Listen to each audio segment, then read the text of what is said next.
بسم اللہ الرحمن الرحیم۔ حضرت عقبہ بن عامر رضی اللہ تعالیٰ عنہ سے روایت ہے، میں رسول اللہ صلی اللہ علیہ وآلہ وسلم کی خدمت میں حاضر تھا۔ اہل کتاب کے کچھ لوگ جو کتابیں اٹھائے ہوئے تھے، انہوں نے کہا کہ ہم حضور صلی اللہ علیہ وآلہ وسلم سے ملنا چاہتے ہیں۔ چنانچہ میں نے رسول اللہ صلی اللہ علیہ وآلہ وسلم کی خدمت میں حاضر ہو کر ان کا پیغام پہنچا دیا اور ان کا حلیہ بھی بیان کر دیا۔ آپ نے فرمایا مجھے وضو کرا دو، چنانچہ آپ کو وضو کرایا گیا۔ پھر آپ گھر کے مصلی پر تشریف لے گئے اور 2 رکعت نماز ادا کی۔ جب آپ نماز سے فارغ ہوئے تو میں نے دیکھا کہ آپ کے چہرے پر بشاشت کے آثار نمایاں تھے۔ پھر آپ نے مجھ سے فرمایا ان لوگوں کو میرے پاس بلاؤ اور میرے اصحابہ میں سے جو اس وقت موجود ہوں ان کو بھی بلا لاؤ۔ چنانچہ میں سب کو خدمت اقدس میں بلا لایا۔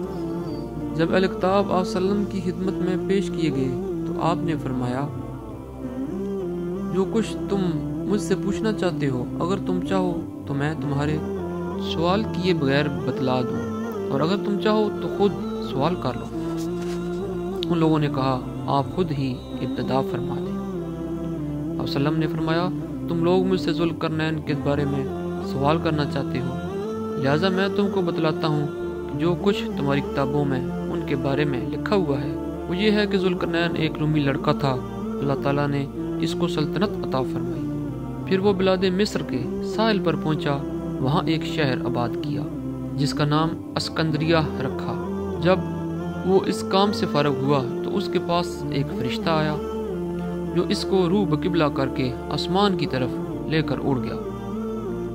اس نے کہا نیچے کی طرف نگاہ کر اور بتا کہ تجھے کیا نظر آ رہا ہے۔ چنانچہ اس نے زمین کی طرف دیکھ کر کہا کہ مجھ کو میرا شہر اور ساتھ میں دوسرے شہر نظر آ رہے ہیں۔ فرشتہ اس کو اور اوپر لے کر اڑا اور پھر وہی سوال دہرایا۔ ذوالقرنین نے کہا مجھ کو میرا شہر اور باقی شہر ملے جلے نظر آ رہے ہیں، میں اپنے شہر کی شناخت نہیں کر سکتا۔ پھر فرشتہ اس کو اور اوپر لے گیا، کہا اب دیکھ کیا نظر آ رہا ہے۔ اس نے جواب دیا اب تنہا اپنا شہر ہی نظر آ رہا ہے۔ فرشتہ نے کہا یہ سب اور جو اس کے چاروں طرف ہے وہ سمندر ہے، اللہ تعالیٰ نے تجھ کو سلطان مقرر کیا ہے۔ اس کے بعد ذوالقرنین نے دنیا کا سفر اختیار کیا اور چلتے چلتے مغرب الشمس آفتاب غروب ہونے کی جگہ پہنچ گیا۔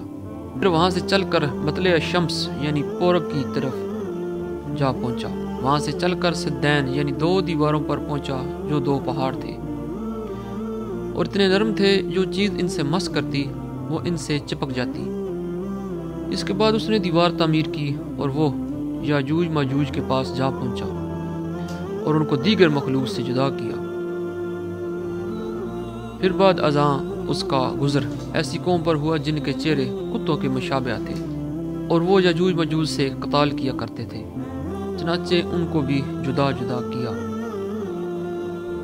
پھر ایک قوم کے پاس پہنچا جو ایک دوسرے کو کھا جاتے تھے، وہاں ایک سرائے عظیم بھی تھا۔ یہ سن کر وہ اہل کتاب بولے بے شک ہم شہادت دیتے ہیں جو کچھ آپ نے ارشاد فرمایا بالکل وہی ہماری کتابوں میں مذکور ہے۔